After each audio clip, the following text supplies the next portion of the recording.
মিলাদ কি ইসলামে জায়েজ? মিলাদ মানে জন্ম। জন্ম যদি জায়েজ না হয় তাহলে আপনারা জন্ম হয়েছেন কেমনি? স্ত্রী টিভিতে দেখে, হিন্দি সিরিয়াল দেখে, ছাড়তে চায় না, কি করব?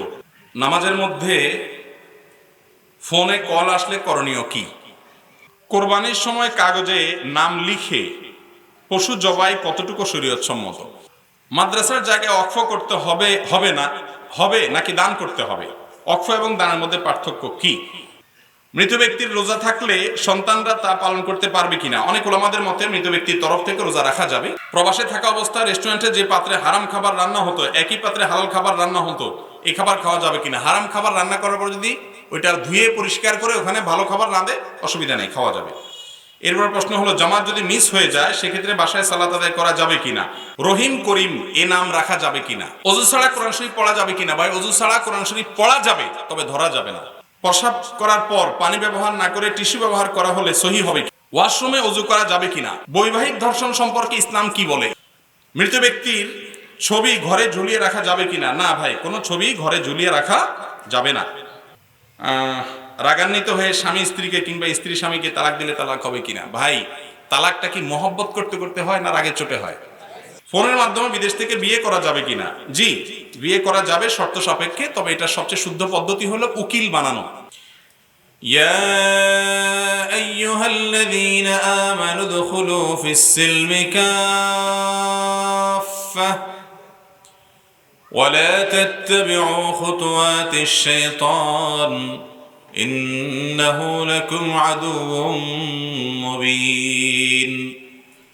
وقال تبارك وتعالى يا أيها الناس اتقوا ربكم واخشوا يوما لا يجزي والد عن ولده ولا مولود هو جاز عن والده شيئا إن وعد الله حق فلا تغرنكم الحياة الدنيا ولا يغرنكم بالله الغرور। রায়পুর দারুল উলুম মাদ্রাসা কর্তৃক আয়োজিত আজকের এই আলোচনা সভার সম্মানিত সভাপতি, অত্র এলাকার সম্মানিত উলামা একরাম এবং গণ্যমান্য মুরব্বিয়ানে আজম এবং দূরদূরান্ত থেকে আগত আমার প্রাণপ্রিয় দিনদরদি ভাইরা ও পর্দার আলের মা ও বোনেরা, আমরা খুব অল্প সময় আলোচনা করব ইনশাআল্লাহ। এরপরে আপনাদের কিছু প্রশ্নের উত্তর দিয়ে আমরা শেষ করব। এমনিতে গভীর রাত পর্যন্ত মাহফিল করা এটি সুন্নাহ বিরোধী একটি কাজ। আমাদের প্রিয় নবী সাল্লাল্লাহু আলাইহি সাল্লাম এশার পরে খুব দ্রুত শুয়ে পড়তেন। এশার পরে খুব দ্রুত শুয়ে পড়লে ফজরের নামাজে ওঠা সহজ হয়। আমাদের দেশে সাধারণত মাহফিলগুলো এশার পরে জমে এবং গভীর রাত পর্যন্ত আলোচনা চলতে থাকে। প্রথমত, এ ধরনের আলোচনা গভীর রাত পর্যন্ত শোনার কারণে ফজরের নামাজ পড়াটা কঠিন হয়ে যায়। আর দ্বিতীয়ত, এই মাইকের আওয়াজের কারণে গভীর রাত পর্যন্ত দূরদূরান্তে অনেকের ঘুমের ক্ষতি হয়। এই দুইটার কোনোটাকেই ইসলাম সমর্থন করে না। আর সেজন্য এই মাহফিলটি একটি ব্যতিক্রম, এবং অত্র এলাকাতে এই ধরনের মাহফিল আর হয়েছে কিনা আমরা জানি না, যে ইনশাআল্লাহ রাত 9টার আগে আগে মাহফিল শেষ হয়ে যাবে। এ ধরনের দৃষ্টান্ত স্থাপনকারী মাহফিলকে অনুকরণ করতে হবে আমাদের সবাইকে। আল্লাহ তাআলা আমাদেরকে তৌফিক দান করুন। সম্মানিত উপস্থিতি, কোরআনে কারীমের একটি আয়াত শুরুতেই আমি তেলাওয়াত করেছি। আল্লাহ রাব্বুল আলামিন ইরশাদ করেছেন, হে ঈমানদারেরা, উদখুলু ফিস-সিলমি কাফফা, তোমরা পরিপূর্ণভাবে ইসলামে প্রবেশ করো। ইসলামে প্রবেশ করার ক্ষেত্রে এক পা প্রবেশ করলে দু পা বাহিরে রাখলে এই টাইপের প্রবেশ আল্লাহর কাছে গ্রহণযোগ্য নয়। এজন্য আল্লাহ রাব্বুল আলামিন ইসলামে পরিপূর্ণভাবে দাখিল হওয়ার নির্দেশ করেছেন, এবং সাথে সাথে এও বলেছেন, ওয়ালা তাত্তাবিউ খুতুওয়াতিশ শাইতান, শয়তানের পদাঙ্ক তোমরা অনুসরণ করবে না, কারণ শয়তান তোমাদের প্রকাশ্য শত্রু। শয়তান তোমাদেরকে গোমরাহির পথে পরিচালিত করে। অতএব যতক্ষণ পর্যন্ত পরিপূর্ণ ইসলামে দাখিল হতে না পারবে, বোঝা যাবে যে তুমি শয়তানের কারায়ত্তে রয়েছ, শয়তানের কন্ট্রোলে রয়েছ, সে তোমাকে নিয়ন্ত্রণ করছে। প্রিয় ভাইরা আমার, আমাদের অনেকেই আছেন ইসলামের একটা বিশেষ অংশ ধরে আছেন, অন্য বিরাট অংশ তার জীবনে নাই। ইসলামের বিশেষ কোনো একটা দিক হয়তো আমার ভেতরে আছে, কিন্তু অন্য দিক আমার ভেতরে নাই। এই ব্যক্তি কখনো পূর্ণাঙ্গ মুসলমান হতে পারবে না। আর জান্নাত আল্লাহ রাব্বুল আলামিন আধা মুসলমানদের জন্য তৈরি করেন নাই। জান্নাত হলো পূর্ণাঙ্গ মুসলমানদের জন্য। অতএব পরিপূর্ণ মুসলমান হওয়া ছাড়া জান্নাতের অধিবাসী হওয়ার কোনো সুযোগ নেই। প্রিয় ভাইরা আমার, আল্লাহ রাব্বুল আলামিন আমাদেরকে যে ইসলাম দিয়েছেন, এই ইসলামের অনেক দিক আছে। এর একটা দিক হলো ঈমান, বিশ্বাস।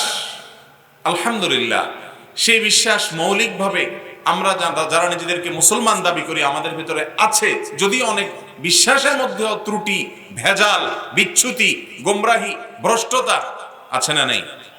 আছে।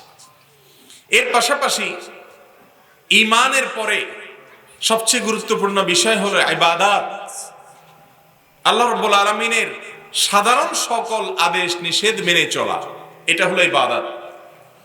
এই ইবাদত যেগুলো আছে সেগুলো পালন করতে হয়, না শুধু ঈমান আনলে চলে। কি বলেন, শুধু ঈমান আনলে পূর্ণাঙ্গ মুসলমান হওয়া যায়? মুখে শুধু কেউ কালিমায়ে শাহাদা পাঠ করলো, কোনো ইবাদত বন্দেগী করলো না, নামাজ রোজা হজ যাকাত কোনোটাই পালন করলো না, এই ব্যক্তি পরিপূর্ণ মুসলমান হতে পারবে না। ইবাদতের পাশাপাশি আরেকটা বিশাল বড় চ্যাপ্টার আছে, বিশাল বড় অধ্যায় আছে ইসলামের, সেটা হলো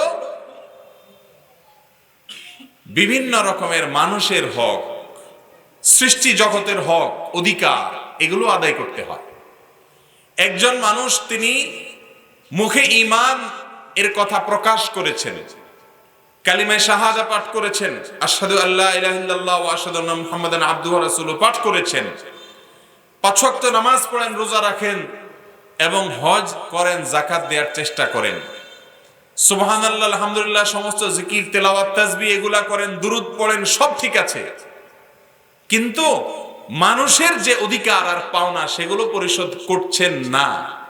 এই মুসলমান কখনো জান্নাতে যেতে পারবে না। প্রিয় ভাইরা আমার, আমাদের দেশে যে জিনিসটার গুরুত্ব যত বেশি সেটার প্রতি আমাদের অবহেলাও তত বেশি। আপনি খেয়াল করে দেখবেন, আমলের গুরুত্ব বেশি দেই আমরা না ঈমানের গুরুত্ব বেশি দেই? বুঝে উত্তর দিচ্ছেন না, না বুঝে উত্তর দিচ্ছেন? আমাদের দেশের সাধারণ মুসলমানরা আমরা আমল ইবাদতের গুরুত্ব বেশি দেই নাকি ঈমান আকীদার গুরুত্ব বেশি দেই? আমলের গুরুত্ব বেশি দেয়। ঈমান ভঙ্গের কারণ কয়টা যদি জিজ্ঞাসা করা হয়, এই মজলিসেও 10% মানুষও বলতে পারবেন কিনা আমি জানি না, কিন্তু নামাজ ভঙ্গের কারণ কয়টা যদি জিজ্ঞাসা করি অনেকেই বলতে পারবে। ঠিক না ঠিক? ঈমান ভাঙে, নামাজ যেরকম ভাঙে, ওযু যেরকম ভাঙে, রোজা যেরকম ভাঙে, ঈমানও কি ভাঙে। কিন্তু দুঃখজনক হলেও সত্য, যে মুসলমান ওযু ভঙ্গের কারণ জানে, নামাজ ভঙ্গের কারণ জানে, রোজা ভঙ্গের কারণ জানে, সেই মুসলমান ঈমান ভঙ্গের কারণ জানে না। কোন কথা মুসলমান বলতে পারে, কোনটা বলতে পারে না, কোন বিশ্বাস সে রাখতে পারে, কোনটা রাখতে পারে না, এই ধারণা যদি না থাকে, আপনি নামাজ পড়তেছেন, রোজা রাখতেছেন, দাড়ি রাখতেছেন, টুপি আর জুব্বা লাগাইতেছেন, উমরা আর হজ করতেছেন, এদিক দিয়ে আপনার কোন কথার কারণে, কোন বিশ্বাসের কারণে আপনি ইসলাম থেকে খারিজ হয়ে গেছেন, আপনার ঈমান চলে গেছে, ঈমান ভেঙে গেছে, আপনার খবরও নেই। ঠিক না ভাই ঠিক? ঈমান যদি ভেঙে যায়, আমলের পাহাড় যদি আপনি গড়তে থাকেন, কিয়ামতের ময়দানে চুল পরিমাণ কোনো কাজে আসবে? আসবে না। প্রিয় ভাইয়ের আমার, এই জন্য বলেছিলাম আমাদের দেশের মুসলমানরা আমরা যেটার গুরুত্ব যত বেশি সেটাকে আমরা তত অবহেলা করি, যেটার গুরুত্ব যত কম সেটাকে তত বেশি গুরুত্ব দিই। এ সম্পর্কে প্রিয় নবী সাল্লাল্লাহু আলাইহি ওয়াসাল্লামের একটা হাদিস অত্যন্ত পরিষ্কার ভাবে আমাদেরকে বার্তা দেয়, যেটি মুসনাদে আহমদে বর্ণিত হয়েছে। নবী আলাইহিস সালাম ইরশাদ করেছেন, কিয়ামতের ময়দানে আল্লাহ রাব্বুল আলামিনের কাছে বান্দার 3 ধরনের মামলা উপস্থাপন করা হবে। কয় ধরনের মামলা? 3 ধরনের মামলা আল্লাহ রাব্বুল আলামিনের কাছে কিয়ামতের ময়দানে উঠানো হবে। তন্মধ্য থেকে এক ধরনের মামলা হবে ক্ষমার অযোগ্য, জামিনের অযোগ্য, কোন প্রকার ক্ষমা হবে না, জামিন হবে না। আরেক ধরনের মামলা হবে যেই মামলার ব্যাপারে আল্লাহ তাআলা সুরাহা করবেন না, ওই মামলার সাথে সংশ্লিষ্ট বাদী বা যেই ব্যক্তির সাথে তার হকে অধিকারের সম্পর্ক, সেই ব্যক্তি না ছাড় দিবে ততক্ষণ পর্যন্ত আল্লাহ তাআলা ছাড় দিবেন না। ডেঞ্জারাস 2টা মামলা। আর 3 নম্বর আরেকটা মামলা আছে, এক ধরনের মামলা আছে যেই মামলাগুলোকে আল্লাহ রাব্বুল আলামিন যাকে চাইবেন সেগুলোকে ডিসমিস করে বেকসুর খালাস করে দিবেন, আর যাকে চাইবেন শাস্তি দিবেন, সাময়িকভাবে শাস্তি ভোগের পরে তাকেও আল্লাহ রাব্বুল আলামিন জান্নাতে দিবেন। কয় ধরনের মামলা হলো? 3 ধরনের মামলা। এবার দেখেন, যেই মামলাটা সবচেয়ে সহজ, জামিনযোগ্য, যেই মামলাটা ক্ষমার যোগ্য, আপনারা খেয়াল করে দেখবেন ভাইরা আমার, সেই মামলার ব্যাপারে আমাদের মাথা ব্যথা বেশি। যেই মামলা জামিনযোগ্য না আল্লাহর আদালতে কিয়ামতের কাঠগড়ায়, যেই মামলার ব্যাপারে ক্ষমা হবে না, সেই 2 প্রকারের মামলা নিয়ে আমাদের তেমন কোনো মাথা ব্যথা নাই। যেই মামলা আল্লাহ চাইলে মাফ করতেও পারেন, চাইলে পাকড়াও করতে পারেন, এত ডেঞ্জারাস কিছু না। সেটা কোন মামলা জানেন? সেটা হলো মানুষ যখন নিজের প্রতি নিজে জুলুম করে, নিজের প্রতি নিজে অবিচার করে, নিজের প্রতি নিজে অত্যাচার করে, নামাজ পড়লো না, নিজের ক্ষতি করলো না, অন্য কারোর ক্ষতি করলো? নিজের ক্ষতি করে নাই? নামাজ না পড়লে কি কারোর ক্ষতি হয়? যে না পড়ে তার নিজের ক্ষতি হয়। রোজা রাখলো না, হজ ফরজ হয়েছে হজ করে নাই, যাকাত ফরজ হয়েছে যাকাত দেয় নাই, আল্লাহর আদেশ নিষেধগুলোকে মেনে চলে নাই, এটা হলো নিজের প্রতি নিজে অবিচার করা। এই টাইপের মামলা যেগুলো হবে, মুসনাদে আহমদের হাদিস বলছে সেই মামলাগুলোর ব্যাপারে আল্লাহ রাব্বুল আলামিন চাইলে ওই বান্দাকে, ওই মামলার আসামিকে বেকসুর খালাস করে দিতে পারেন। কিন্তু ভাইরা আমার, 2টা মামলা আছে, 2 ধরনের মামলা আছে, বড় ডেঞ্জারাস, বড় ভয়াবহ। তার একটা হলো ঈমান সংশ্লিষ্ট মামলা। যদি কেউ শিরক করে যায়, আল্লাহর সঙ্গে শিরিক করে হাজির হয়, তওবা ছাড়া মৃত্যু হয়ে থাকে, জীবদ্দশায় তওবার সুযোগ হয় নাই, শিরিক করে অবস্থায় চলে গেছে, এই মামলা রব্বুল আলামিন কিয়ামতের কাঠগড়ায় মাফ করবেন না বলে আগাম ঘোষণা দিয়েছেন। কোরআনে ঘোষণা আছে না নাই? ইন্নাল্লাহা লা ইয়াগফিরু আন ইউশরাকা বিহি ওয়া ইয়াগফিরু মা দুনা যালিকা লিমান ইয়াশা। আল্লাহর সঙ্গে শিরিক করে যদি কেউ মারা যায়, সেই মামলা কিয়ামতের আদালতে আল্লাহ মাফ করবেন না। খেয়াল করে দেখেন, ঈমান, শিরিক, কুফর এগুলো নিয়ে আমাদের তেমন কোনো ধারণাও নাই, আলোচনাও নেই। প্রিয় ভাইরা আমার, তেমনি ভাবে আল্লাহর আদালতে আরেক প্রকারের মামলা আছে, যে মামলাগুলোর জন্য পাকড়াও করা হবে, এবং সেই মামলাগুলো থেকে আল্লাহ তাআলা কাউকে রেহাই দিবেন না। সেটা হলো যেই মামলার সাথে অন্য কোনো মানুষের অধিকার জড়িত আছে, কোন মানুষের পাওনা জড়িত আছে, খবরদার। আল্লাহর হক নষ্ট করেছেন, ক্ষমার আশা করতে পারেন।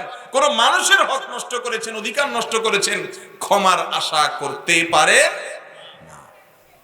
হ্যাঁ, আল্লাহ স্পেশালি কিছু মানুষকে মাফ করায় দিবেন, যার সব ঠিক আছে, টুকটাক কিছু হয়তো ভুল ত্রুটি ছিল, আল্লাহ তাআলা সংশ্লিষ্ট ওই যার অধিকার, তাকে আল্লাহ তাআলা বিশেষ অফার দিয়ে এই ব্যক্তিকে মাফ করাই দিবেন। সেটা এক্সেপশন। সাধারণ অবস্থাতে মানুষের অধিকার আল্লাহ তাআলা মাফ করবেন না। আমাদের অবস্থা কি বলেন? আমরা বেশিরভাগ মানুষ দুনিয়াতে নামাজ, রোজা, হজ, যাকাত, দাড়ি, টুপি, পাগড়ি, জুব্বা, পাঞ্জাবি, টুপি, এগুলার গুরুত্ব আমরা যতটা বুঝি, মানুষের অধিকারের গুরুত্ব তার 100 ভাগের 1 ভাগও আমরা বুঝি না। যদি বুঝতাম, তাহলে আজকে আমাদের সমাজে আদালতে এত মামলার জট পড়তো না। ও ভাইরা আমার, এই সমাজে আমরা সবাই এই বান্দার হক সংশ্লিষ্ট অপরাধের আসামি। আল্লাহর কসম, মসজিদের ইমাম থেকে নিয়ে, খতিব থেকে নিয়ে, সাধারণ মুসল্লি ভাই বোন পর্যন্ত আমরা কেউ বান্দার হক সম্পর্কে যেভাবে সচেতন হওয়া দরকার তার সিকিভাগও সচেতন আমরা না। আল্লাহ রাব্বুল আলামিন কোরআনে হাকিমে যে সমস্ত সতর্কবাণী করেছেন সেগুলো আমরা তেলাওয়াত করে যাই, কিন্তু অর্থ আমরা বুঝি না। অনেক বাবা আছেন, বাবারা শুনে রাখেন, যারা সন্তানের হক নষ্ট করছেন। কিভাবে নষ্ট করছেন আপনি জানেনও না। সন্তানরা যেরকম বাবার হক নষ্ট করে, মায়ের হক নষ্ট করে, বাবা মাও সন্তানের হক নষ্ট করে কি করে না? আমাদের দেশে ওয়াজ তো একমুখী হয়, বেশিরভাগ ওয়াজ শুনবেন বাবা মায়ের অধিকার, বাবা মায়ের অধিকার, এটা সবচেয়ে বড় অধিকার। আল্লাহর পরে তার রাসূলের অধিকার, রাসূলের পরে সবার আগে যার অধিকার তিনি হলেন মা এবং বাবা, সন্দেহ নেই। কিন্তু মা বাবার প্রতি সন্তানের অধিকার আছে না নেই? বাবা মার অধিকার সন্তান আদায় না করলে যেরকম জাহান্নামে যেতে হবে, সন্তানের অধিকার যদি বাবা মা আদায় না করে জাহান্নাম ছাড়া কোনো উপায় আছে? নাই।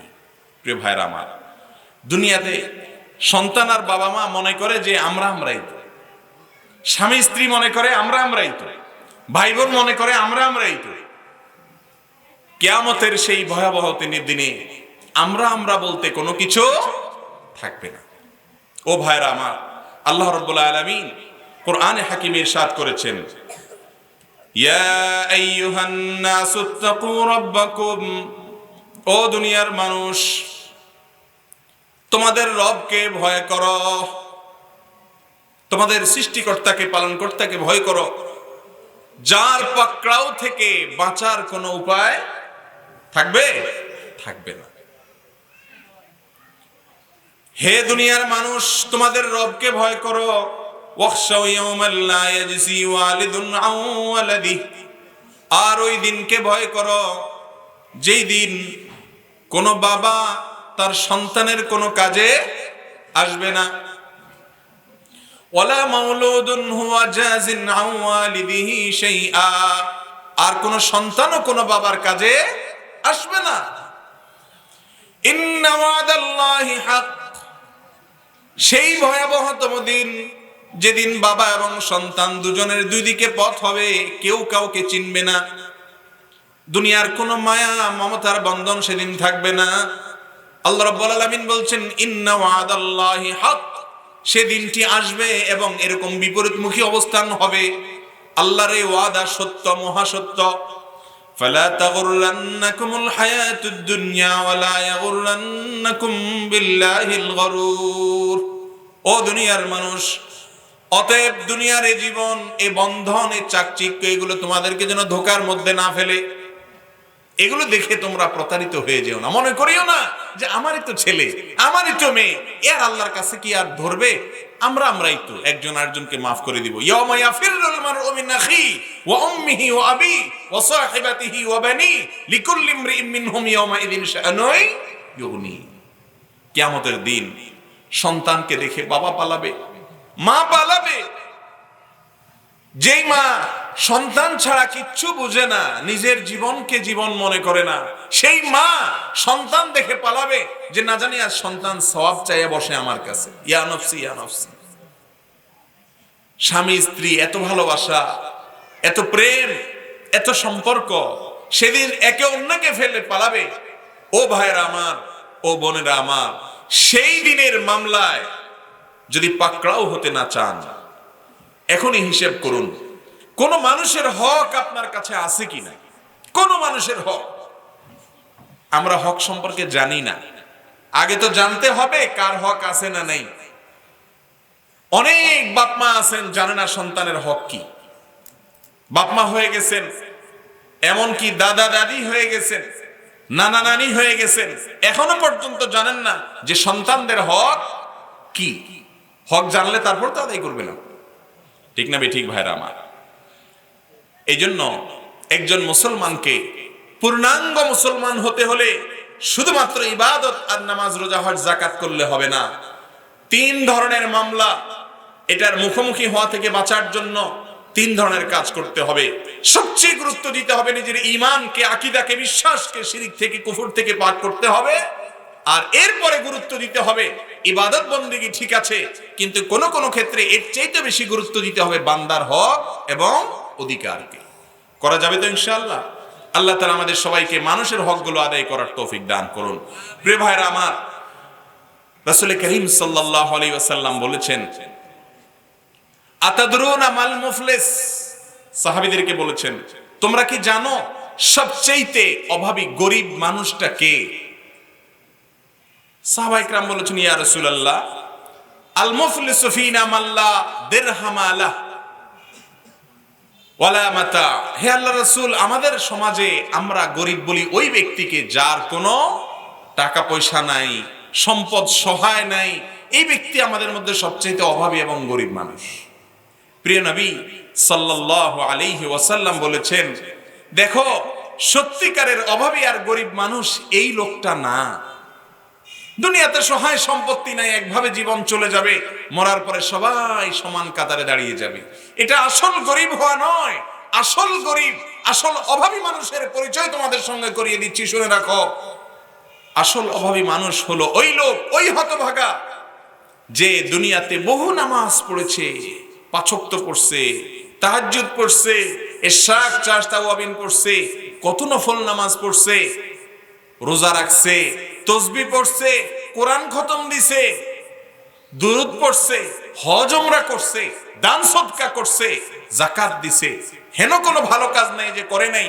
ওয়াজ করছে, ওয়াজ শুনছে, সব ভালো কাজ করছে, করে আমলের পাহাড় নিয়ে কিয়ামতের দিন উপস্থিত হয়েছে। অনেক আমল, অনেক সওয়াব নিয়ে হাজির হয়েছে। এরপরে আল্লাহর সেই বিচারের সামনে, আল্লাহর সেই কাঠগড়ায় এক ব্যক্তি এসে বলেছে, আল্লাহ, এই লোক অনেক বড় হাজী সাহেব, গাজী সাহেব, মুফতি সাহেব, মাওলানা সাহেব, খতিব সাহেব, বক্তা সাহেব, অনেক নেক আমলের পাহাড় নিয়ে আসছে, ভালো কথা।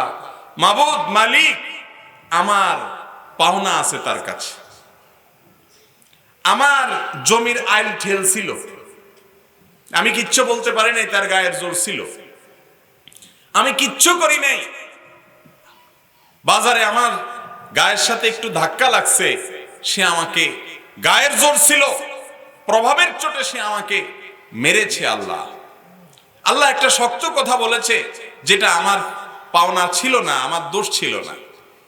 আল্লাহ আমাকে একটা গালি দিয়েছে।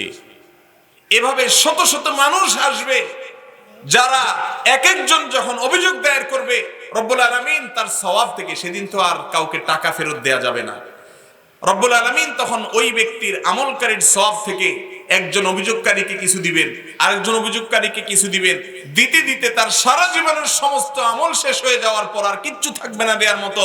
কিন্তু তখনও মামলার বাদী বহুত আছে। আল্লাহ রাব্বুল আলামিন তখন বলবেন, ঠিক আছে, তোমাদের গুনাহের বোঝা তার মাথায় দেয়া হোক। এবার গুনাহের বোঝা দেওয়া শুরু হবে। এরপরে গুনাহের বোঝা যখন তার মাথায় পাহাড়ের মতো হয়ে যাবে, জাহান্নামে তাকে নিক্ষেপ করে দেওয়া হবে। ও ভাইরা আমার, একটু চিন্তা করে দেখেন, যখনই আল্লাহ তাআলা বুঝজ্ঞান দিয়েছেন, প্রাপ্তবয়স্ক হয়েছেন, স্কুল কলেজ লাইফ থেকে নিয়ে কত বন্ধুর প্রতি অবিচার করেছেন, কত সহপাঠীর প্রতি জুলুম করেছেন, রাস্তায় গায়ের জোরে কত রিকশাওয়ালাকে থাপ্পড় দিয়েছেন, কত মানুষকে কষ্ট দিয়েছেন, কত মানুষকে গালি দিয়েছেন, ফেসবুকে বাজে কমেন্ট করেছেন, অফলাইনে অনলাইনে মানুষের হক নষ্ট করেছেন, মানুষের ইজ্জত নষ্ট করেছেন, নিজের আত্মীয় স্বজন, রক্ত সম্পর্কীয়, মা, বাপ, ভাই, বোন, স্বামী, স্ত্রী, নিকটাত্মীয়, দূরের মানুষ, চেনা অচেনা হাজার হাজার মানুষের হক নষ্ট করেছেন। আমলের পাহাড় নিয়ে যদি আপনি কিয়ামতের ময়দানে উঠেন, আল্লাহর কসম, মুহাম্মদুর রাসূলুল্লাহ সাল্লাল্লাহু আলাইহি ওয়াসাল্লামের হাদিস বলছে, আপনি কিয়ামতের ময়দানে ভিখারি হয়ে যাবেন, সমস্ত আমলের সওয়াব দিতে শেষ হয়ে যাবে। ও ভাইরা আমার, বান্দার হক, মানুষের পাওনার ব্যাপারে বড় সাবধান হতে হবে। চেষ্টা করবেন তো ইনশাআল্লাহ? এই জন্য ডক্টর খন্দকার আব্দুল্লাহ জাহাঙ্গীর রাহমাহুল্লাহ বলতেন, আমি সারা জীবন যত পড়াশোনা করেছি, এসব পড়াশোনা করার সার এবং নির্যাস হলো দুটি কথা ভাই। কোরআন এবং হাদিস সম্পর্কে, ইসলাম সম্পর্কে জানার জন্য বহু চেষ্টা করেছি, অনার্স, মাস্টার্স, পিএইচডি, বহুত কিছু করেছি। আমার সারা জীবনের সমস্ত পড়াশোনার খোলাসা, সারমর্ম হলো 2 লাইন। নাম্বার 1, আমার মালিক আল্লাহ রাব্বুল আলামিন তার বান্দাদের যদি কেউ উপকার করে, মানুষের যদি কেউ কল্যাণ করে, মানুষের যদি ভালো কাজে আসে, মানুষের পাশে দাঁড়ায়, কারোর কষ্ট না দেয়, ক্ষতি না করে, তো এটা আমার আল্লাহর কাছে সবচেয়ে প্রিয় কাজ। আর আমার আল্লাহর কাছে সবচেয়ে জঘন্য অপরাধ হলো কোন মানুষকে কষ্ট দেওয়া, কারোর অধিকার নষ্ট করা। সচেতন থাকবেন তো ইনশাআল্লাহ। আমি খুব বেশি দীর্ঘ আলোচনা করতে পারবো না, কারণ আমার হাতে সময় একেবারেই নেই। প্রশ্নোত্তর রয়েছে আপনাদের কিছু, অন্য আরেক জায়গায় যেতে হবে। বিস্তারিত মানুষের অধিকার নিয়ে আমি বলতে পারবো না, শুধু গুরুত্ব বোঝানোর জন্য কয়েকটি কথা বলেছি।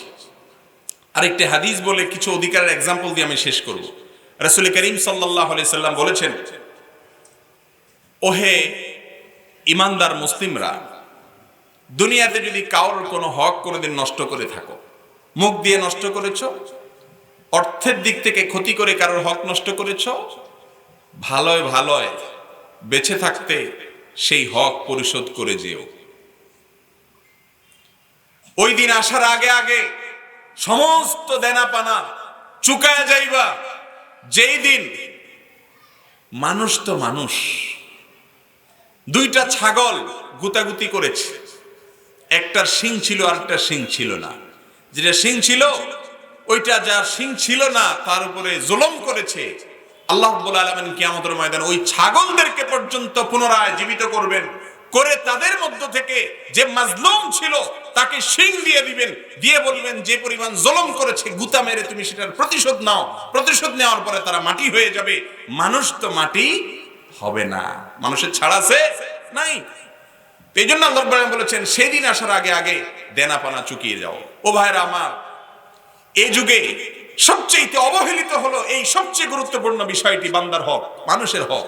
যারা সরকারি চাকরি করেন, কোম্পানির চাকরি করেন, দুর্নীতি করেন, 2 নম্বর পথে উপার্জন করেন, হারাম পথে উপার্জন করেন, আমাদের সমাজের বেশিরভাগ মানুষ মনে করে আগে উপার্জন করেনি, টাকা কামায়নি, একসময় যখন অনেক টাকা পয়সা হয়ে যাবে তখন বড় একটা জুব্বা গায়ে দিয়া, মাথায় রুমাল টুপি লাগাইয়া, দাড়িটাই রেখা মসজিদের সভাপতি সেক্রেটারি হয়ে যাব, হাজী সাহেব গাজী সাহেব হব, সবাই মারহাবা বলবে। আমি যে চোর, টিনচোর, গমচোর, দুর্নীতিবাজ, 2 নম্বর সম্পদ উপার্জনকারী, এটা তার মানুষ জানবে না। ইমাম সাহেব বলবে হাজী সাহেবকে আল্লাহ জান্নাত দিয়ে দেন, খতিব সাহেব বলবে আল্লাহ জান্নাত পার করে দেন। ইমাম সাহেব আর খতিব সাহেব তো আর গোমর জানে না, গোমর জানে কে? আল্লাহ রাব্বুল আলামিন। এই জন্য আমাদের দেশের মানুষ জোয়ান কালে মনে করে যে আগে আকাম কুকাম করে পয়সা কামাইল, শেষ বয়সে ফেরেশতা সেজে যাব। দুনিয়ার মানুষের চোখে ধুলা দেওয়া যাবে, আল্লাহ রাব্বুল আলামিনের চোখে ধুলা দেওয়া যাবে? প্রিয় ভাইরা আমার, এই জন্য সময় থাকতে তওবা করতে হবে, সব লেটা চুকিয়ে তারপরে যেতে হবে। আমি বিস্তারিত অধিকার নিয়ে বলতে গেলে তো সারা রাত বলে শেষ করা যাবে না, শুধু 2-1টি এক্সাম্পল বলি। এই লক্ষ্মীপুর, নোয়াখালী, চাঁদপুর এই এলাকাতে প্রবাসে থাকে অনেক বেশি মানুষ, তাই না? যার কারণে 1-2টা এক্সাম্পল দেই। অনেক লোক আছে যে বিদেশে যায়, কষ্ট করে টাকা পয়সা পাঠায়, বাপের নামে পাঠায়, সম্মান করে, বড় ভাইয়ের নামে পাঠায়। এই টাকাগুলো বাপ মা কি করে? রেখে দেয়। এরপরে একটা ভালো জমি পায়, জমি কিনে। কার নামে কিনে? খেয়াল করেন, কার নামে কিনে? বাপের নামে কিনে বেশিরভাগ ক্ষেত্রে। অনেক সময় ছেলের নামেও কিনে, বেশিরভাগ বাপে নিজের নামে কিনে। আবার বাপের নামে না কিনলে বাপে মাইন্ড করে, তাই না? উপার্জন কার? ওই ছেলের, বিদেশের ছেলে। দেশে রাস্তা রাস্তায় টং টং করে যে ছেলে ঘুরে, বাপের নামে কিনার কারণে ভাগ সেও পাইলো কি পাইলো না? বাপ মারা যাওয়ার সঙ্গে সঙ্গে ভাগ সে দাবি করবে কিনা? দাবি করবে কি কিনা বলেন? এই যে কি হলো মাইকের?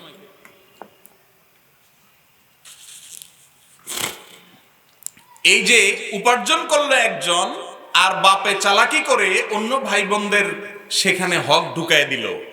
ন্যায় করেছে না অন্যায় করেছে? দুনিয়াতে না হয় ছেলে বাপের দিকে তাকায় কিছু বলবে না, কিয়ামতের ময়দানে বাপ মা কিচ্ছু চিনবে না, ঠিক না? ঠিক। এই যে ছেলের অধিকার নষ্ট করতেছেন মুরব্বী, যত নামাজ কালাম পড়েন, যত হজ উমরা করেন, আল্লাহর কসম কিয়ামতের ময়দানে পার পেতে পারবেন না, জান্নাতে যেতে পারবেন না। এই ছেলে দুনিয়াতে যদি খুশি মনে রাজি হইয়া বলে বাবা ঠিক আছে আমার ভাই বোনদেরকে আমি দিয়ে দিলাম, আমার কোনো দাবি নাই, সে যদি সাইদা বলে তাহলে ঠিক আছে।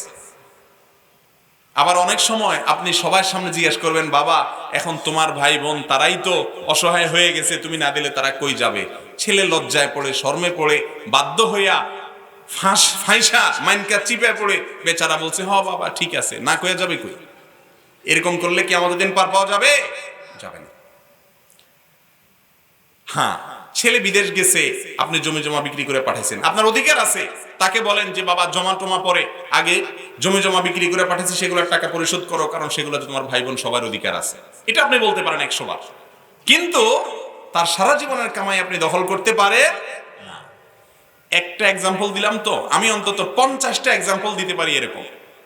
সন্তান বাপের প্রতি, বাপের সন্তানের প্রতি, স্বামী স্ত্রীর প্রতি, শ্বশুর শাশুড়ি বৌমার প্রতি, শ্বশুর বৌমার প্রতি, বৌমা শ্বশুর শাশুড়ির প্রতি, ননদ ভাবির প্রতি, ভাবি ননদের প্রতি, রাস্তাঘাটে আর বাহিরের কথা তো বাদই দিলাম, শুধু বাসা বাড়িতে এত পরিমাণ মামলা আমাদের বিরুদ্ধে হয়ে গেছে, আল্লাহর কসম মামলার পাহাড় হয়ে গেছে। কিয়ামতের ময়দানে দেখবেন কিসের নামাজ কালাম, কিচ্ছুতে কুলাবেন না। আমার কথা কি বুঝতে পারছেন? ভুল কিছু বলে থাকলে ওলামায়ে কেরাম আছেন বলবেন। বৌমার প্রতি জুলুম অনেক শ্বশুর শাশুড়ি করে কি করে না? সুবহানাল্লাহ। অনেক বৌমা আছে শ্বশুর শাশুড়ির প্রতি জুলুম করে। সবাই সবার হক আদায়, কতটুকু তার প্রাপ্য ততটুকু দিতে হবে, তার প্রতি যেন জুলুম না হয়। আল্লাহ রাব্বুল আলামিন আমাদেরকে সচেতন থাকার তৌফিক দান করুন, আমরা যেন বান্দার হক আদায় করে দিতে পারি। আল্লাহ তাআলা আমাদের সেই তৌফিক দান করুন। জাযাকুমুল্লাহ ওয়া আখিরু দাওয়ানা আলহামদুলিল্লাহি রাব্বিল আলামিন।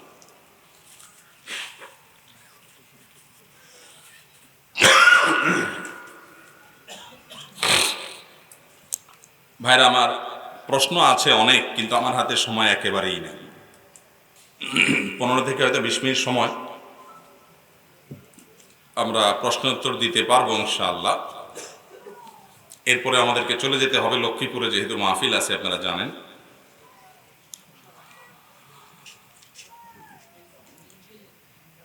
প্রশ্ন উত্তরে যে প্রশ্ন আসছে আর নতুন কোনো প্রশ্ন নেওয়া হবে না, আর কোনো প্রশ্ন নিয়ে না। এগুলোর উত্তর দিতে দিতে কতক্ষণ লাগে আমি জানি না। আমার হাতে 20 মিনিট সময় আছে, এর মধ্যে যা দিতে পারি। 1 নম্বর প্রশ্ন, নামাজের মধ্যে ফোনে কল আসলে করণীয় কি? নামাজের মধ্যে যদি মোবাইলে কল আসে তাহলে সেক্ষেত্রে আমরা কি করব বলেন? 1 নম্বর কথা হলো যে নামাজের আগে মোবাইলটা বন্ধ করে নেওয়া উচিত। সেটা জামাতে নামাজ হোক অথবা একাকী নামাজ হোক, বন্ধ না করলে কমপক্ষে সাইলেন্ট করা উচিত। কারণ হলো নামাজের মধ্যে যদি ফোন বেজে ওঠে তাহলে আমাদের নামাজে মনোযোগে ব্যাঘাত হবে কি হবে না? আল্লাহর সঙ্গে কানেক্টেড হওয়ার আগে অন্য সবার সাথে কানেকশনটা বন্ধ করে নেওয়া উচিত, তারপর আল্লাহর সাথে কানেকশন করা উচিত। ভাই একসঙ্গে 2টা কল ঢুকে একই ফোনে ঢুকে না, একটা কমপক্ষে আপনার পজ করে রাখতে হয় নাকি? একই সঙ্গে দুজনের সাথে গ্রুপ কল হয় আজকাল, অবশ্য গ্রুপ কল চলে, কিন্তু এখানে তো আর গ্রুপ কল না, আল্লাহর সঙ্গে এক কথা আরেকজনের সাথে আরেক কথা। তো এই জন্য মোবাইল বন্ধ বা সাইলেন্ট করে নামাজে দাঁড়ানো উচিত, এটা হলো প্রথম কথা। কোনো কারণে যদি মোবাইল বন্ধ করতে, সাইলেন্ট করতে আপনি ভুলে যান আর নামাজের মধ্যে বেজে উঠে, আপনি যদি জামাতে নামাজ পড়েন তাহলে সেক্ষেত্রে আস্তে করে হাত দিয়ে পকেটে যেই বাটনটা টিপ দিলে বন্ধ হয়ে যাবে ওইটা চিল্লাচিল্লি মোবাইলের, ওইটা টিপ দিয়ে দিলেন। কথা কি বুঝাতে পারছি? অনেক লোক আছে যারা এটা করে না, পুরা মসজিদের সব মুসল্লিদের নামাজ শেষ, আছে না নেই? বাঁচতে আছে তো বাঁচতে আছে মোবাইল, উনি ধরেও না, কারণ ধরলে যদি নামাজ ভেঙে যায়, বুঝেন নাই? তো এদিকে যে পুরা সবার নামাজের মনোযোগ নষ্ট হচ্ছে এটা খবর নাই। আচ্ছা, যদি মশায় খুব ডিস্টার্ব করে, কামড়ায় কোনো জায়গায়, আপনার জলে ব্যথা হয়, তাহলে কি আপনি মশা তাড়াইতে পারবেন নাকি স্টিল দাঁড়িয়ে থাকতে হবে? আরেকজন বলে স্টিল দাঁড়িয়ে থাকতে হবে বলে। আরে ভাই, মশা যদি কামড়ায় একটু তাড়াইতে পারবেন, সমস্যা নেই, নামাজের অসুবিধা হবে না। বরং না তাড়াইলে আপনি আল্লাহর সাথে কি কথা বলবেন? মশার সাথে কথা বলতে বলতে তো অবস্থা খারাপ হয়ে যাবে। এই জন্য মশা তাড়াইতে পারবেন, আমলে কাসির যেন না হয় সেদিক খেয়াল করবেন। আমলে কাসির মানে কি? এমন ভাবে চুলকাইলেন যে আপনি কি নামাজে আছেন না নাই দূর থেকে দেখে মানুষ বুঝতেছে না, এরকম যদি হয়, এত নড়াচড়া যদি করেন তাহলে আমলে কাসির হবে, নামাজ ভেঙে যাবে। কথা কি বুঝাতে পারছি? কোন রকম হালকার উপরে আপনি নাড়া দিয়া দূর করে দিতে পারেন। অতএব মোবাইল যদি আসে হালকা টিপ দিয়ে বন্ধ করতে পারেন, এতে অসুবিধা হবে না। যদি কেউ এটা না করে, মসজিদে মোবাইল বাইজা উঠছে, সবাই নামাজে মনোযোগে ডিস্টার্ব হয়েছে, সালাম ফেরানোর পরে মুসল্লিরা ওই বেচারার গোষ্ঠী উদ্ধার করা ছাড়া ছাড়ে না। ওই বেচারা যদি নতুন মুসল্লি হয়ে থাকে তো জীবনের তরে তওবা করে, আল্লাহ এই মসজিদে আর কোনোদিন অন্তত আসতেছি, কারণ এত খারাপ মানুষ এখানে থাকে, এত দুর্ব্যবহার এদের। ভালো করে বলে রাখি, যারা মোবাইল ভুলে বন্ধ করে নাই, বাইজাগে উঠছে, আপনাদের সবার নামাজে ডিস্টার্ব হয়েছে, ইসলাম আমাদেরকে সবচেয়ে গুরুত্ব আরোপ করেছে যে বিষয়গুলো আমি তো আলোচনার সময় বলেছি, এগুলোর গুরুত্ব আমাদের কাছে সবচেয়ে কম। তোমাদের থেকে একটু সুন্দর আচরণ, দুরাচরণ করা, দুর্গন্ধ হয় যে আচরণ থেকে সে আচরণ করা ইসলামে জায়েজ নাই। আপনি সুন্দর করে তাকে গায়ে হাত দিয়ে বুঝান, ভাই এই যে আপনার মোবাইলটা বাজে উঠছে, আমাদের সবার নামাজের মনোযোগ নষ্ট হয়েছে, আপনি ভবিষ্যতে খেয়াল করবেন ভাই।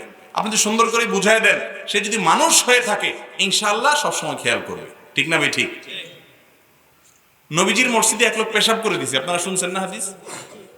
রাসূল আকরাম সাল্লাল্লাহু আলাইহি ওয়াসাল্লাম এর সাহাবীরা আরে মসজিদে পেশাব করা ধরছে, এক কোণা বসে সে পেশাব করা ধরছে, তার হাতা গোছে সাহাবীরা ধরতে গেছে।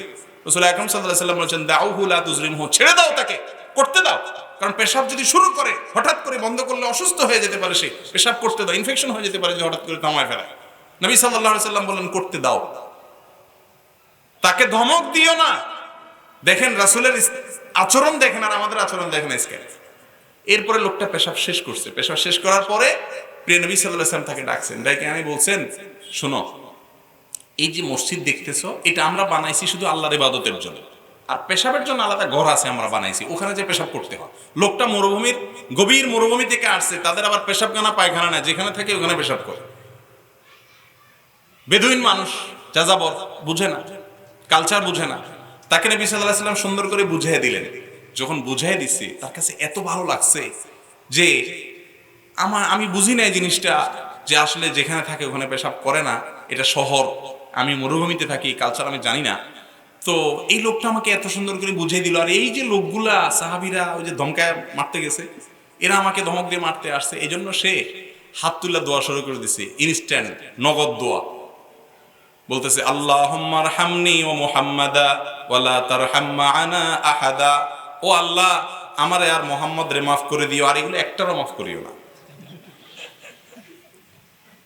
লোকটা কিন্তু এর মধ্যে ঈমান আনছে, রাসূলের আচরণের কারণে কি আনছে? ঈমান আনছে। এরপরে এই কথা বলতেছে, তখন রাসূল আরেকটা ভুল করলো না, আল্লাহর রহমত কাউকে দিও না, এটা বলা যায়? আল্লাহর রহমত দিলে আমার সমস্যা কোথায়? এই জন্য রাসূল সাল্লাল্লাহু আলাইহি ওয়াসাল্লাম দেখেন আবার তাকে কিভাবে সংশোধন করতেছে, বলতেছে ভাই আল্লাহর রহমত অনেক বড়, তোমাকে তাদেরকে দিলে যে তোমারটা কমে যাবে এমন না, অতএব এভাবে আল্লাহর রহমতকে খাটো করিও না, তাদেরকেও আল্লাহ দেখ তোমাকেও দেখ। আবার তাকে বুঝাই দিলেন। এ হলো আমার রাসূল সাল্লাল্লাহু আলাইহি ওয়াসাল্লাম। আর আমাদের মসজিদে যদি কারোর মোবাইল বাজে উঠে, 14 গোষ্ঠী উদ্ধার করার জন্য পুরো ইমাম থেকে মুয়াজ্জিন পর্যন্ত, মুসল্লি পর্যন্ত সবাই মিলে তার বিরুদ্ধে লেগে যায়। ঠিক না বে ঠিক? মসজিদ থেকে তো আতরের গ্রাম বের হবে, আচরণ থেকে এই ময়লার দুর্গন্ধ কেন বের হবে? আল্লাহ আমাদেরকে সুন্দর আচরণকারী হওয়ার তৌফিক দান করুন। এরপরে প্রশ্ন, এই মুহূর্তে আমরা মুসলমানরা যারা বিশ্বে নির্যাতিত, অপমানিত এবং খুব কষ্টে আছি, ঈমান রক্ষা খুব কঠিন, কেন আমরা মুসলমানরা একত্রিত হতে পারছি না, যেটা ইহুদি খ্রিস্টানরা একত্রিত ঈমান ঠিক রাখার জন্য? এটা তো 2 ঘন্টার ওয়াজের বিষয় ভাই, সংক্ষেপে উত্তর দেওয়ার মতো বিষয় না। তো যে প্রশ্ন করেছেন আমি তার কাছে বিনীতভাবে আরজ করব যে গোটা বিশ্বের মুসলমানদেরকে ঐক্যবদ্ধ করার ক্ষমতা আপনার বা আমাদের কারোর। একটা কাজ করার ক্ষমতা আছে, তা হলো মুসলমানদের মধ্যে যেন বিভেদ তৈরি না হয়, মতপার্থক্য যেন না হয়। আমি সেই কাজটা করতে পারি কি পারি না? ডক্টর খন্দকার আব্দুল্লাহ জাহাঙ্গীর রাহিমাহুল্লাহ বলেছেন, আমার ক্ষমতা নাই, আমার সে পাওয়ার নাই যে মুসলমানদেরকে ঐক্যবদ্ধ করব। তবে একটা সুযোগ আছে আমার হাতে, সেটা হলো এমনি মুসলমানদের মধ্যে আগুন লেগে রয়েছে, আমি আগুনে আবার ঘি ঢাললাম না, কেরোসিন ঢাললাম না, এই কাজটা আমি অন্তত করতে পারি। পারা যাবে কি যাবে না? কারোর বিরুদ্ধে বিশুদ্ধার করবো না। এখন যে ওয়াজ মাহফিল গুলো একজনে আরেকজনের এই হুজুর অমুক হুজুরের গোষ্ঠী উদ্ধার করে, আল্লাহ তাআলা আমাদেরকে মাফ করুক, এটা আমাদেরকে নবী সাল্লাল্লাহু আলাইহি ওয়াসাল্লাম শিক্ষা দেন নাই। সুন্দরের প্রচার করব, অন্য মতের মানুষের প্রতি শ্রদ্ধা রাখবো, ভালোবাসা রাখবো, সমীহ করব, কারোর বিরুদ্ধে কুৎসা রটনা করব না। আল্লাহ আমাদেরকে বোঝার তৌফিক দান করুন। কোরবানির সময় কাগজে নাম লিখে পশু জবাই কতটুকু শরীয়ত সম্মত? দেখুন, কোরবানির পশু জবাই করার পর এটা বলা সুন্নাত যে আল্লাহ এই পশুটা অমুক অমুকের পক্ষ থেকে কোরবানি, আপনি তাদের থেকে কবুল করে নেন। এটা যদি কাগজে লেখা কেউ 7 জন থাকে, 7 জনের নাম পড়ে বলে আল্লাহ কবুল করে নেন, তাতে দোষের কিচ্ছু নাই। কিন্তু জবাই করার আগে যদি ওই নামগুলা পড়ে ওই নামের পক্ষ থেকে জবাই করে, তাহলে তো শিরিক হয়ে যাবে। লা তাকুলু মিম্মা লাম ইউযকার ইসমুল্লাহি আলাইহি, যেটাতে আল্লাহর নাম নেওয়া হয় নাই, ওই যে মানুষের নাম নিচে, অন্য কারণ নাম নিচে, অবশ্যই খাওয়া যাবে না। অবশ্য এইভাবে কেউ আমাদের দেশে জবাই এই নিয়তে করে না। অতএব নামের লিস্ট করলে এটাতে বড় কোনো দোষের কিচ্ছু নাই। আমরা বলতেও ভুল বলি যে 7 নামে কোরবানি। আসলে কি 7 নামে 5 নামে কোরবানি হয়? কোরবানি তো এক নামে, সেটা হলো কার নাম? আল্লাহর নাম। 7 জনের পক্ষ থেকে কোরবানি, এটা বলতে আমরা কি করি? ভুল করি। মাদ্রাসার জায়গায় ওয়াকফ করতে হবে নাকি দান করতে হবে? ওয়াকফ এবং দানের মধ্যে পার্থক্য কি? দেখুন, মাদ্রাসার জমি ওয়াকফ করতে পারেন, দানও করতে পারেন, আবার ওয়াকফ দান কোনোটা না করে ভাড়া জায়গাতেও করতে পারেন, অসুবিধা নাই। তবে মসজিদ হতে হলে সেটা পরিপূর্ণভাবে জায়গাটা দান করে দিতে হবে। দান আর ওয়াকফ কিন্তু একই জিনিস। দান হলো বাংলা, আরবি হলো কি? ওয়াকফ। বাকি আমাদের দেশে আইনিভাবে ওয়াকফ একটা বিশেষ টার্ম আছে, যেটা ওয়াকফ এস্টেটের অধীনে আছে, এটা এক প্রকারের দান। অতএব মসজিদের জন্য অবশ্যই কি করতে হবে? দান করতে হবে। দান না করলে সেটা পূর্ণাঙ্গ মসজিদের মর্যাদা পাবে না। ভালো করে শুনে রাখেন, আমাদের দেশে রাজনৈতিক অফিস আর মসজিদ, এই জায়গাগুলো অনেক সময়, আমি সবগুলোর কথা বলতেছি না, কিছু কিছু আছে যেগুলা সরকারি বেসরকারি জমি, মানুষের জমি দখল করে, আছে না নাই? বেজাল্লা জায়গা মসজিদে একটা তুলে দেওয়া জায়গা দখল করার জন্য, আছে না নেই? এটা কি ইসলাম না ইসলামের নামে প্রহসন? জায়েজ না এগুলা। অনেক শত শত মসজিদ দেখবেন এরকম হচ্ছে, মানুষ করতেছে। এই কাজ যারা করবে তারা সওয়াব পাবে না, গুনাহগার হবে। রাষ্ট্রের সম্পদ যদি দখল করে, সে তো সবচেয়ে বড় আসামি, কারণ এখানে 16 কোটি 18 কোটি মানুষের অধিকার জড়িত। ওই অধিকার নষ্ট করে সেখানে মসজিদ করলে জায়েজ হবে? হবে না, গুনাহ হবে। জি। মৃত ব্যক্তির রোজা থাকলে সন্তানরা তা পালন করতে পারবে কিনা? অনেক উলামাদের মতে মৃত ব্যক্তির তরফ থেকে রোজা রাখা যাবে। তবে কোরআনে কারিমে আল্লাহ রাব্বুল আলামিন স্পষ্ট বলেছেন, ওয়ালাল্লাযীনা ইউতিকুনাহু ফিদিয়াতুন তু'আমু মিসকিন, যারা রোজা রাখার সামর্থ্য রাখে না, অসুস্থতার কারণে রাখতে পারে না, মৃত্যু এসে গেছে, তাদের পক্ষ থেকে ফিদিয়া দিবে। কি দিবে? ফিদিয়া, একটা করে ফিতরার টাকা দিয়ে দিবে বা ফিতরা খাবার দিয়ে দিবে। এরপরের প্রশ্ন, প্রবাসে থাকা অবস্থায় রেস্টুরেন্টে যে পাত্রে হারাম খাবার রান্না হতো একই পাত্রে হালাল খাবার রান্না হতো, এই খাবার খাওয়া যাবে কিনা? হারাম খাবার রান্না করার পর যদি ওইটা ধুয়ে পরিষ্কার করে ওখানে ভালো খাবার রাঁধে, অসুবিধা নেই, খাওয়া যাবে। এরপর প্রশ্ন হলো, জামাত যদি মিস হয়ে যায় সেক্ষেত্রে বাসায় সালাত আদায় করা যাবে কিনা? যদি মিস হয়ে যায় কোনো কারণে, তাহলে তো করা যাবেই, কিন্তু মাঝে মধ্যে এরকম হতে পারে, সবসময় যেন না হয়। প্রাইজ বন্ডের টাকা গ্রহণ করা জায়েজ হবে কিনা? মূলধন নিতে পারেন, কিন্তু অতিরিক্তটা নিলে মুনাফা নিলে সুদ হবে। কেউ যদি কাঁধের সাথে কাঁধ মিলিয়ে না দাঁড়ায় এবং অনেক ফাঁকা রাখে, সে ব্যক্তি কি জামাতের সওয়াব পাবে? পাবে। এর সাথে জামাতের সওয়াব না পাওয়ার সম্পর্ক নাই।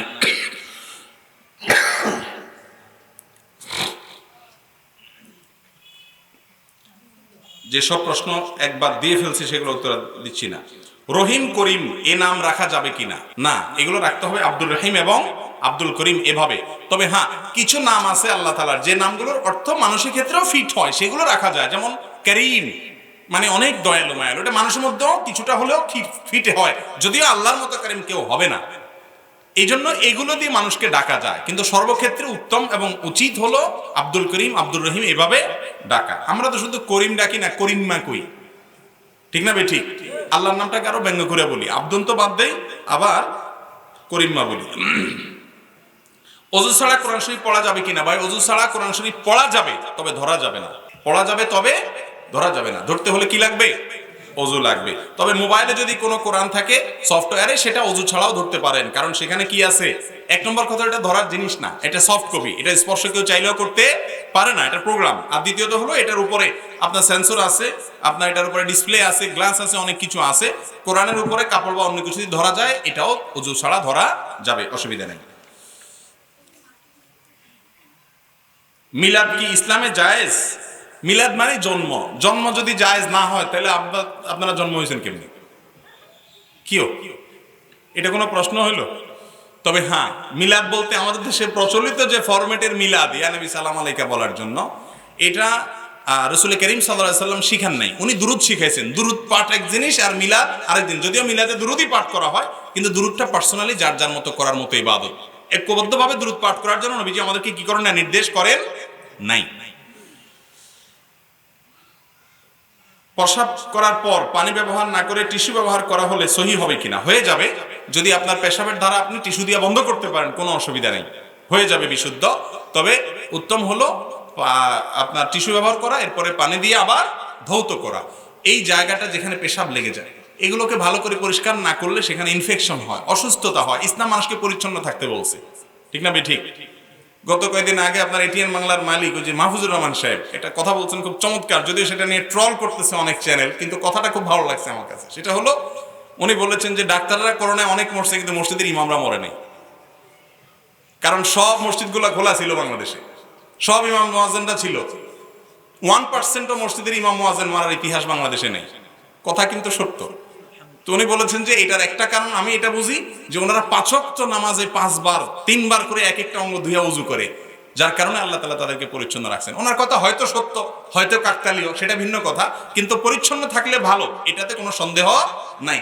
করোনা এসে আমাদের হাত ধোয়ার যে ফজিলত শিখাইছে, এই ফজিলত তো রাসূল 1500 বছর থেকে আমাদেরকে বলে আসছে, ঠিক না? ঠিক। আমরা তো মানি না সেটা। জি। ওয়াশরুমে ওযু করা যাবে কিনা? ওয়াশরুমে কমন প্যান আর আপনার কি বলে ওই যে টেপ বা বেসিন, এই দুটো যদি একই জায়গায় থাকে পাশাপাশি, তাহলে সেখানে ওযু করতে গেলে বিসমিল্লাহ বলতে হয়, সুন্নত। এটা উচিত না, এই জন্য বাহিরে করবেন। যদি বাহিরে কোনো ব্যবস্থা না থাকে তাহলে বাহিরে বিসমিল্লাহ বলে তারপরে টয়লেটে ঢুকে ওযুর বাকি কাজগুলো করবেন।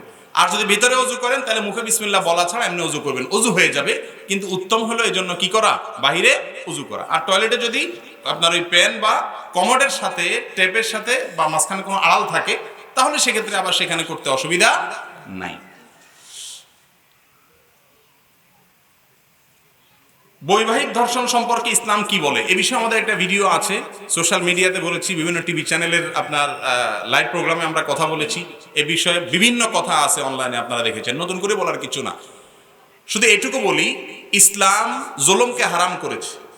স্বামী যদি তার স্ত্রীর কষ্ট না বুঝে, দুঃখ না বুঝে, গায়ের জোর খাটায় তার প্রতি জুলুম করে, তাহলে স্বামীর জন্য সেটা হালাল না হারাম? হারাম।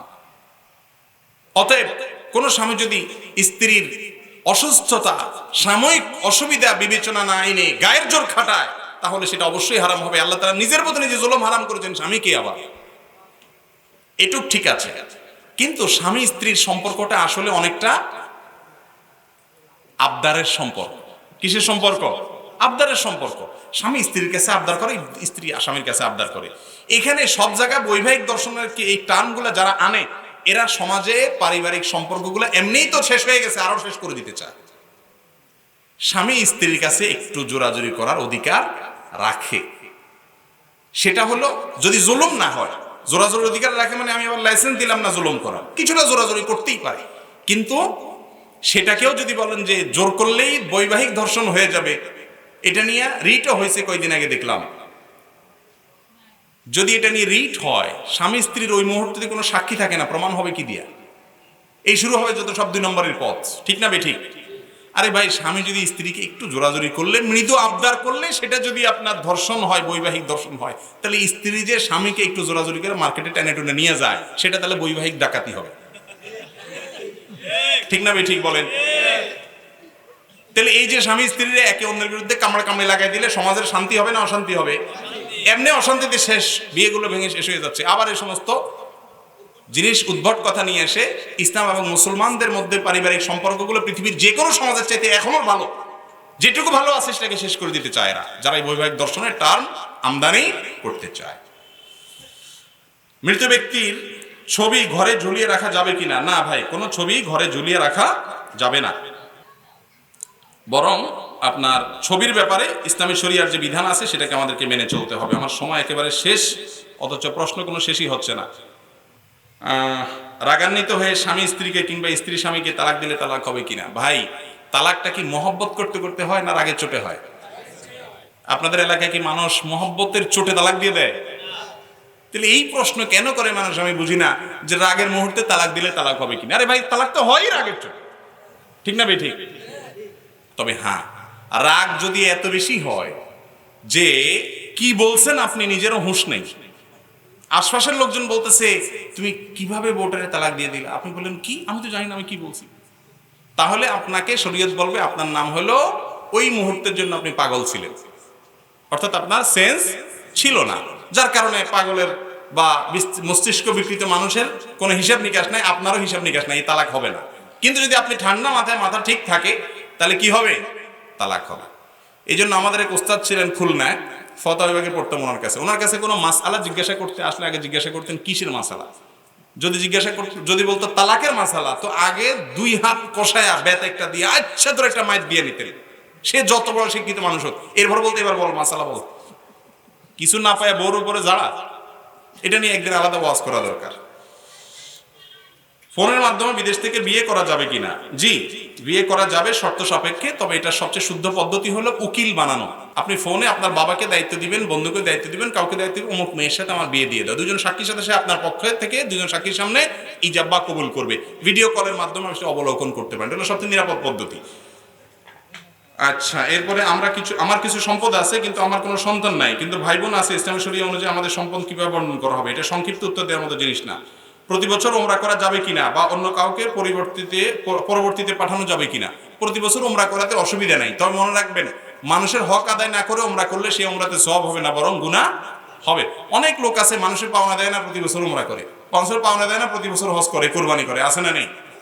এগুলো গুনাহের কাজ। তবে হ্যাঁ, কারণ যদি এরকম কোনো মানুষের হক না থাকে, তিনি আল্লাহর ঘরে বারবার হাজিরা দেন, তাহলে এতে কোনো অসুবিধা নাই। বরং রাসূল করিম সাল্লাল্লাহু আলাইহি ওয়াসাল্লাম বলেছেন, তাবিউ বাইনাল হজ্জি ওয়াল উমরা ফাইন্নাহুমা ইয়ানফিয়ানিল ফাকরা। নবী সাল্লাল্লাহু আলাইহি ওয়াসাল্লাম বলেছেন, হজ উমরা একটার পর একটা করো। এই জন্য বেশি করার সামর্থ্য থাকলে করবেন, সমস্যা নেই। স্ত্রীর মোবাইল আসক্তি দূর করো কিভাবে? ভাই, স্ত্রীর মোবাইল আসক্তি কিভাবে দূর করবেন? যে প্রশ্ন করেছেন আপনি নিজে আসক্তি থেকে মুক্ত কিনা, এটা হলো বড় প্রশ্ন। আজকাল তো সবাই মোনাজাতে থাকে, বাচ্চাও তারাও একটা ধরাই দেয়, মাও মোবাইল আতায়, বাপও মোবাইল আতায়, বাচ্চারা একটা ধরাই দেয় যে ডিস্টার্ব করিস না, তুইও আতা। ধ্বংস আমি একলা হব কেন, চল সবাই মিলে জুলেই যাই। ঠিক না ভাই? ঠিক। এই জিনিসটা এখন পরিবারগুলো ধ্বংসের মূল কারণ, ঈমান নষ্টের মূল কারণ। অতএব স্ত্রীর মোবাইল আসক্তি দূরের জন্য আগে নিজে মোবাইল থেকে আসক্তি থেকে দূর করেন, এরপরে কাউন্সেলিং করেন। কাউন্সেলিং বুঝেন? আমাদের একটাই বুঝি আমরা, সেটা হলো মাইদ্যর গালিগালাজ, আর কিছু বুঝি না। কাউন্সেলিং বুঝানো, এটার ক্ষতিকর দিকগুলো বুঝানো, এই উপলক্ষে এইটাকে নিয়ে বিভিন্ন রকমের প্রোগ্রাম তাকে দেখানো, বলানো, শোনানো, এর মাধ্যমে তাকে বুঝানো। সে যখন বুঝবে এটা তার জন্য ক্ষতিকর, ইনশাল্লাহ আস্তে আস্তে বের হয়ে আসবে। আর অনেকগুলো পলিসি অবলম্বন করতে হবে। স্ত্রী টিভিতে দেখে, হিন্দি সিরিয়াল দেখে, ছাড়তে চায় না, কি করব? শুধু স্ত্রী হিন্দি সিরিয়াল দেখে, সব বউদের উপরে আপনাদের এত খেপা কেন? স্ত্রী হিন্দি সিরিয়াল দেখে, আপনি ফেসবুক টিপেন, গড়ে তো সমান সমান। ঠিক না ভাই? ঠিক। যাই হোক, এগুলো থেকে বাঁচানোর জন্য তাদেরকে বোঝানো দরকার। আমি একজন পিতা, আমার সন্তান অবাধ্য, নামাজ পড়ে না, রোজা রাখে না, মাদক আসক্ত, আমি আল্লাহর কাছে কি জবাব দেব? যদি আপনার কোনো ত্রুটি থাকে, এই সন্তানকে ছোটবেলা থেকে মানুষ করার পেছনে, আল্লাহর সঙ্গে পরিচয় করাতে যদি আপনি ত্রুটি করেন, তাহলে আল্লাহর কাছে আপনি দোষী সাব্যস্ত হবেন। এখন যদি সে বিপদে থাকে, এখন আপনি সর্বশক্তি প্রয়োগ করবেন তাকে মানুষ করার জন্য। মাদক আসক্ত হলে তাকে মাদক আসক্ত নিরাময় কেন্দ্রে পাঠিয়ে দেন, সেখানে তাকে কাউন্সেলিং করা হোক, তাকে পরিচর্যা করা হোক, মাদক আসক্তি থেকে তাকে মুক্ত করা হোক। এবং এই মাদক আমাদের সমাজকে শেষ করে দিয়েছে, মাদকের বিরুদ্ধে আমাদের যুদ্ধের ঘোষণা করতে হবে। ঠিক না ঠিক? সর্বত্র গোটা সমাজ আজ শেষ হয়ে যাচ্ছে, এই মাদকের বিরুদ্ধে আমাদেরকে কথা বলতে হবে। আল্লাহ তাআলা এমনি মাদককে হারাম করেননি। অতএব এই সন্তানকে মানুষ আনার জন্য, মানুষ করার জন্য বাবা নিজের জায়গা থেকে চেষ্টা করবেন। তার চেষ্টা যদি কোনো ত্রুটি না থাকে, আল্লাহর কাছে তার জবাবদিহি করতে হবে না ইনশাআল্লাহ। শিশুর নাম জন্মের কতদিনের মধ্যে রাখতে হবে? 3 দিন 5 দিন, বিভিন্ন রকমের বর্ণনা আছে। নাম নিয়ে আমাদের একটা ভিডিও আছে 38 মিনিটের, ইউটিউবে দেখে নিতে পারেন। শিশুর নামকরণ সম্পর্কিত কিছু পরামর্শ আছে সেখানে। এখানে 7ম দিনে আকিকার আগে আগে নামটা ঠিক করে ফেলবেন, সুন্দর একটা অর্থবহ নাম রাখবেন। টালটু, বল্টু, নন্টু এই সমস্ত রাখবেন না। ওযু ছাড়া মোবাইলে কোরআন পড়া যাবে কিনা? বলেছি পড়া যাবে। ওযু ছাড়া মোবাইলে কোরআন পড়া যাবে। নামাজে কোনো সময় আল্লাহর খুব কাছে যাওয়া যায়। নামাজের সবচেয়ে আল্লাহর কাছে যাওয়া যায় সিজদায় গেলে। কোন সময় আল্লাহর কাছে যাওয়া যায়? শুধু নামাজে না, আপনার সারা জীবনে আল্লাহর সবচেয়ে নিকটে যে, একদম আল্লাহর কাছাকাছি যে যদি আপনি চাইতে চান, তো তার একমাত্র সুযোগ হলো সিজদা। কোথায়? সহিহ মুসলিমে বর্ণিত হাদিসে নবী আলাইহিস সালাম বলেছেন, আকরাবু মা ইয়াকুনুল আবদু মির রাব্বিহি ওয়া হুয়া সাজিদ। বান্দা আল্লাহর সবচেয়ে নিকটে চলে যায় যখন সিজদায় চলে যায়। এজন্য সিজদায় গিয়ে আল্লাহর কাছে চাইবেন। যখন কেউ আপনার পাশে নাই, আল্লাহকে পাশে পেতে চান, সিজদায় পড়ে যান, পড়ে আল্লাহর কাছে দোয়া করেন। নামাজ ছাড়াও সিজদা দেওয়া যায়। এমনি আল্লাহু আকবার বলে সিজদা দিয়ে কাঁদেন, ভোর রাতে, তাহাজ্জুদের সময়, বিভিন্ন সময়। সিজদা হলো আল্লাহর সবচেয়ে নিকটে এবং কাছাকাছি যাওয়ার মাধ্যম। নামাজে কোন সময়, আচ্ছা, এরপরে কোনো মেয়ে কি বাবার পরিবর্তে টাকা, কোনো মেয়ে কি তার বাবার পরিবারে টাকা দিতে পারবে? মেয়ে নিজের টাকা দিতে পারে বাবার পরিবারে। স্বামীর টাকা দিতে হলে স্বামীর পারমিশন লাগবে।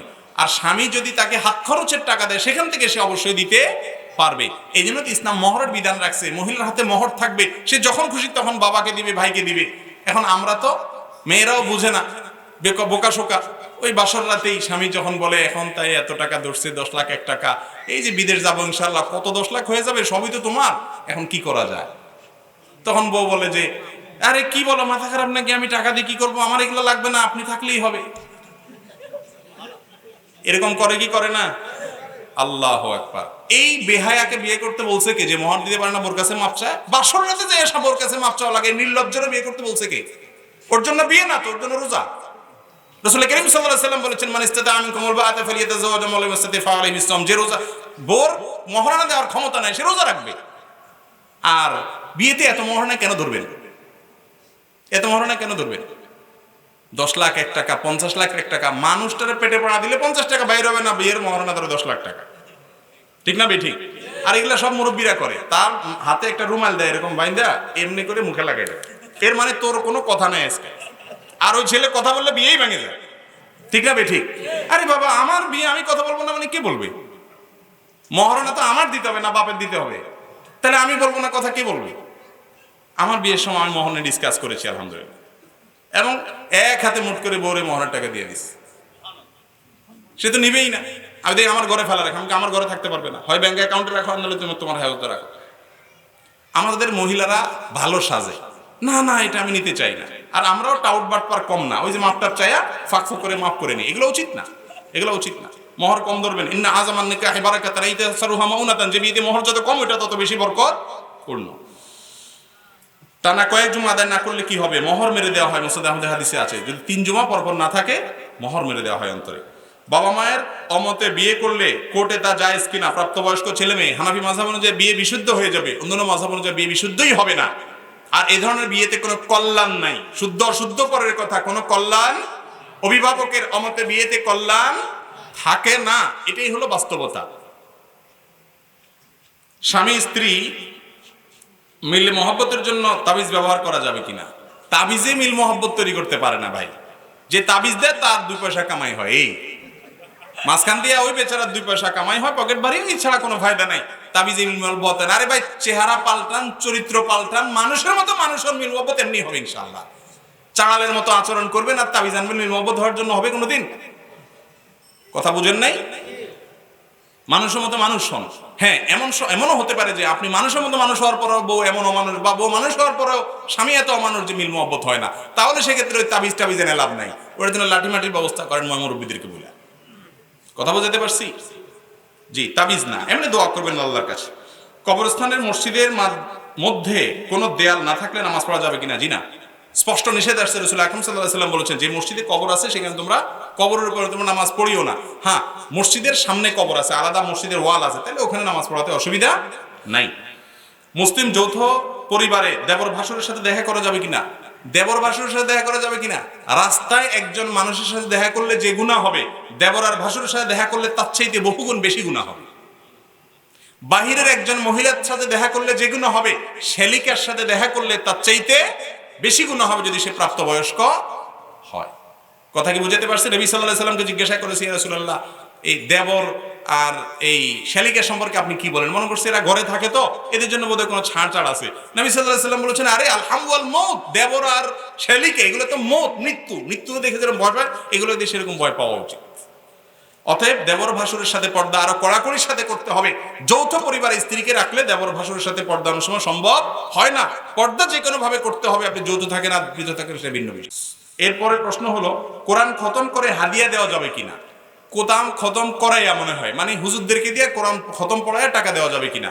দেওয়া যাবে, এতে কোনো অসুবিধা কিচ্ছু নাই। কারণ এই মাসআলা আমার হুজুর জাতীয় মানুষের ফায়দা আছে, আমি সেটাই বলতেছি। দেওয়া যাবে, এতে লাভও হবে, তবে লাভটা যে দিবে তার হবে না। যিনি কোরআন তেলাওয়াত করলেন তারই হবে, আর যিনি টাকা দিলেন তার আমও গেছে, সালাও গেছে। আমসালা দুইটা কিভাবে গেছে জানেন? তেলাওয়াত করছে হুজুরে, তাহলে আল্লাহ বলেছেন যে লা তাজিরু ওয়াজরাতুন বিজরা উখরা লাইসা লিল ইনসানি ইল্লা মা সাআ, যে যা করে সে তা পায়, উনি যা করছে উনি তা পাবে, ওনারটা আমি পাবো না।